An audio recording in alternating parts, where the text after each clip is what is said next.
what would you say is kind of the biggest process issue that you are constantly trying to manage? I think one of the challenges that I see with other security teams, other security leaders, not really relating things to what is it that we're trying to do here? Why is this happening? You've got one group within an organization that is trying to do X and another one whose goal is Y, and they design these processes to meet X and Y individually. They sometimes conflict a lot. You've got to be able to ensure that you're including all of the stakeholders, but you're all aligning around a common objective and can design the process around that.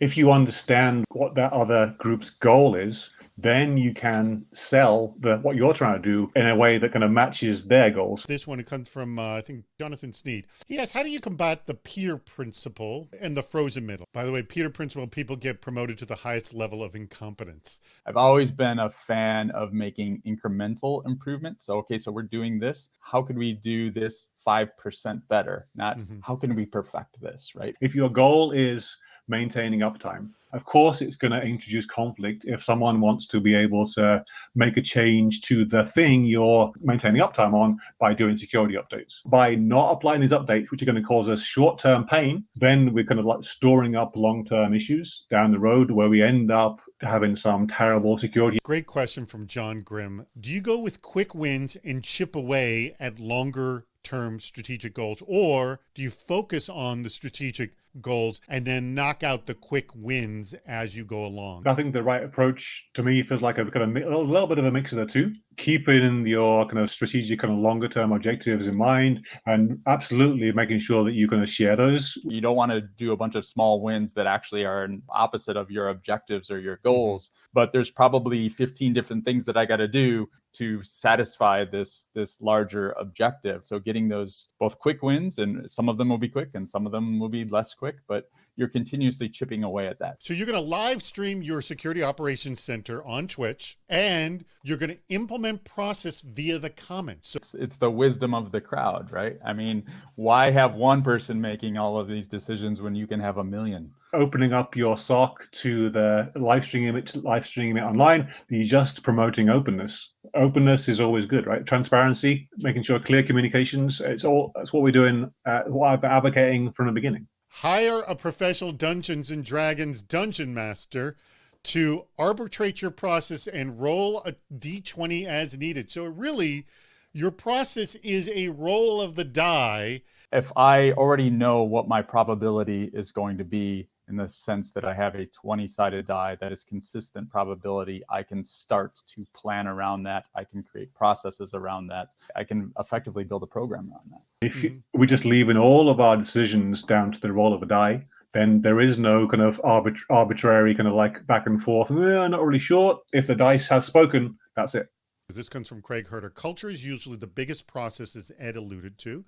What are some practical steps one can take to move the culture into a process that actually moves the enterprise into a security-centric organism? If you don't have support at the management level, then it's probably not going to go very far. It's a heck of a lot of evangelizing across your org to get cultural shifts across the org, especially a very large org that becomes a long journey, really. By using the thinking about what's in it for me and understanding the person you're talking to's their context, their challenges, their motivations, what are they worried about, then you can kind of understand what it is that you can, or how to present the changes that you might want them to make. Masako, you must have a favorite of your two bad ideas. So let me just say that. Which one is your favorite, and why is that? As a bad idea, maybe the live stream Security Operations Center. I think, why do you think that's the worst idea? I guess any comment chatter section, there's always your, trolls and rude behavior, bad language, and bad advice. The live stream was definitely the worst idea. I feel like the more the people that get involved, the more trolls that get involved, the worse it will get, because they will just one-up each other until that just becomes untenable. Maybe you could flip it into a positive by putting our own kind of like honeypot, kind of like counterintelligence operatives into the chat as well. Try and gather information about the people that are making these kind of comments and why. Matthew Bybee, who's the CISO over at Satcom Direct. What are some practical ways that you can articulate the value of having and documenting your processes to the everyday person, management, etc. Start small, demonstrate value, then kind of increase from there. Putting things in the context of the people you're working with to make sure they understand why it is that you're asking them to do this. Do you have people on your teams that still kind of operate under the Department of No?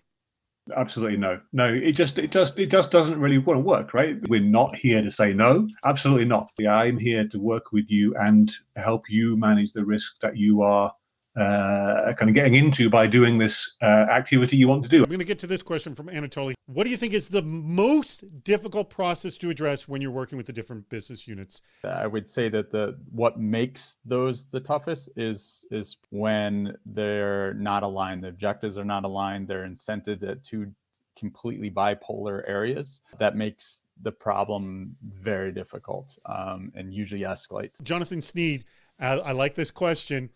What is your favorite question to ask when you get pitched what sounds like a horrible idea? So you get a horrible idea. How do you deal with it? What are you trying to achieve by doing this? What's the goal? And then maybe if you understand the goal, then you can either help them change the idea or keep the idea the same with some guardrails around it. How would you want me to guide you on doing this in a secure fashion?